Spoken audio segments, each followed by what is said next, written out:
Hi hello నమస్తే welcome to cube TV. నేను మీ journalist అని. భారతదేశంలోనే అతిపెద్ద పార్లమెంటరీ ఏరియా మల్కాజ్గిరి మనందరికీ తెలిసిందే. సో మల్కాజ్గిరిలో ఈటెల గెలుపు జెండా ఎగరేస్తాడా, అభ్యర్థిగా ఆయనకి కలిసి వచ్చే అంశాలేంటో సో మనం తెలుసుకునే ప్రయత్నం అయితే చేద్దాం. సో మనందరికీ తెలిసిందే, సో భారతదేశంలోనే అతిపెద్ద పార్లమెంటరీ నియోజకవర్గం మల్కాజ్గిరి.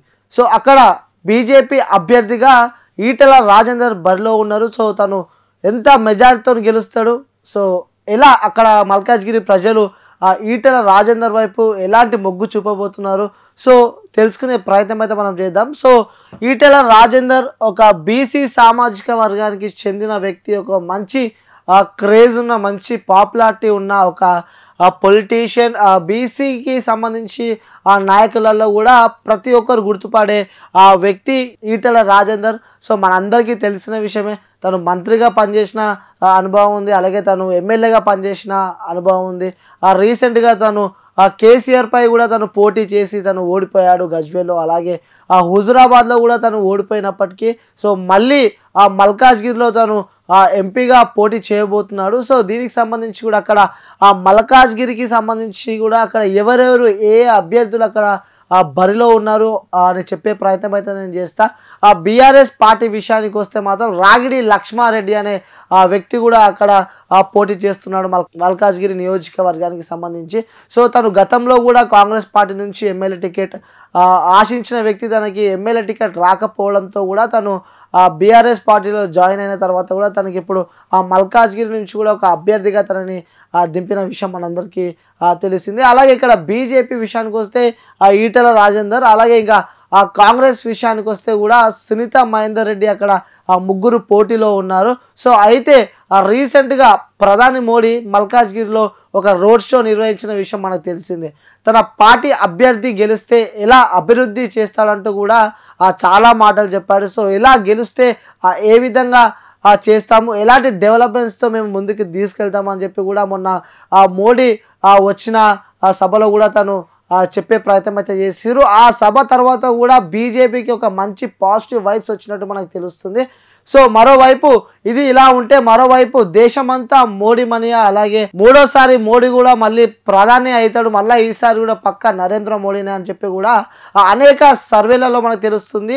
ఈసారి మళ్ళా బీజేపీ గెలుస్తుంది అని చెప్పి కూడా చాలా వరకు సర్వేలు అయితే చెప్తున్నాయి. ఇక బీజేపీ అభ్యర్థి ఈటెల రాజేందర్ కూడా ఒక బీసీ సామాజిక వర్గానికి చెందిన వ్యక్తి, అతనికి ప్రజల్లో కూడా మంచి చరిష్మా ఉన్న వ్యక్తి. తాజాగా తను అసెంబ్లీ ఎన్నికల్లో కూడా తను 2 దగ్గర పోటీ చేసి ఏకంగా సీఎం కేసీఆర్ పైన కూడా తను పోటీ చేసి, అలాగే హుజురాబాద్లో కూడా తను పోటీ చేసి ఓడిపోయిన విషయం మనందరికీ తెలిసిందే. సో ఇప్పుడు తను ప్రజెంట్ మల్కాజ్గిరి భారతదేశంలోనే అతిపెద్ద పార్లమెంటరీ ఏరియా మల్కాజ్గిరిలో తను బీజేపీ పార్టీ నుంచి తను ఎంపీగా పోటీ చేయబోతున్నాడు. అలాగే ఓడిపోయిన గత 2 సార్లుగా తను 2 నియోజకవర్గంలో పోటీ చేసి ఓడిపోయాడు కాబట్టి ప్రజలలో కూడా గెలుస్తాడు ఈసారి, ఎందుకంటే తను ఓడిపోయాడు కాబట్టి ఏదన్నా తనపై ప్రేమ చూపించే సిచ్యువేషన్ కూడా వచ్చే అవకాశాలు ఉన్నాయి. ఎందుకంటే తను ఓడిపోయాడు కాబట్టి ఈసారి గెలిస్తే మంచి చేస్తాడు అని చెప్పి కూడా ఒక ప్రజలలో అభిప్రాయం ఉంటుంది కాబట్టి అది ఒక ప్లస్ అయ్యే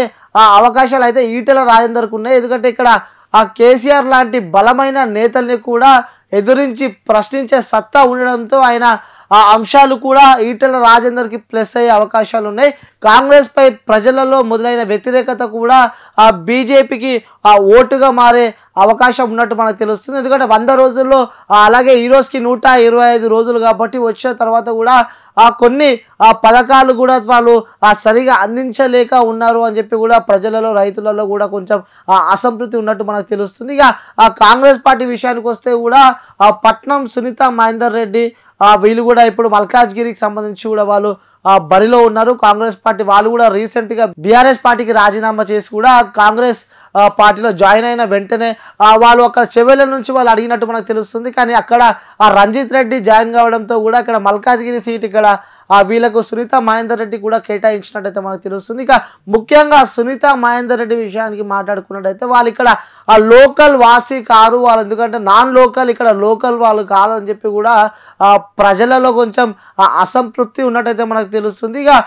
మరోవైపు చూసుకున్నట్టయితే బీఆర్ఎస్ పార్టీ నుంచి పార్టీ ఫిరాయించి కాంగ్రెస్లో చేరగానే టికెట్ ఇవ్వడంతో ఇటు క్యాడర్ అలాగే ప్రభుత్వ పథకాలు ఆలస్యం వల్ల కూడా ఇటు ప్రజలలో ఉన్న అసహనం పట్నం సునీతకి కూడా నష్టం పెట్టే అంశాలు ఉన్నట్టు మనకైతే తెలుస్తుంది. ఇక కారు పార్టీ క్యాండిడేట్ అయిన రాగిడి లక్ష్మారెడ్డి గెలుపుపై కూడా అనుమానాలు ఎక్కువని చెప్పుకోవచ్చు. 10 ఏళ్ళు అధికారంలో ఉన్న సమయం కూడా మల్కాజ్గిరిలో జెండా ఎగరేయలేకపోయింది బీఆర్ఎస్ పార్టీ.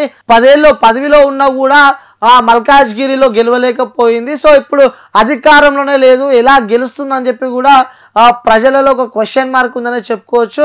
అసెంబ్లీ ఎన్నికల ఫలితాల దెబ్బకి క్యాడర్లోనూ కాన్ఫిడెన్స్ తగ్గింది. ఇక ముఖ్యంగా కొన్ని విషయాలు చెప్పుకున్నట్టయితే ఇక బీఆర్ఎస్ పార్టీ కూడా కొంచెం ప్రజలలో నెగిటివ్ ఉన్నట్టు మనకు తెలుస్తుంది.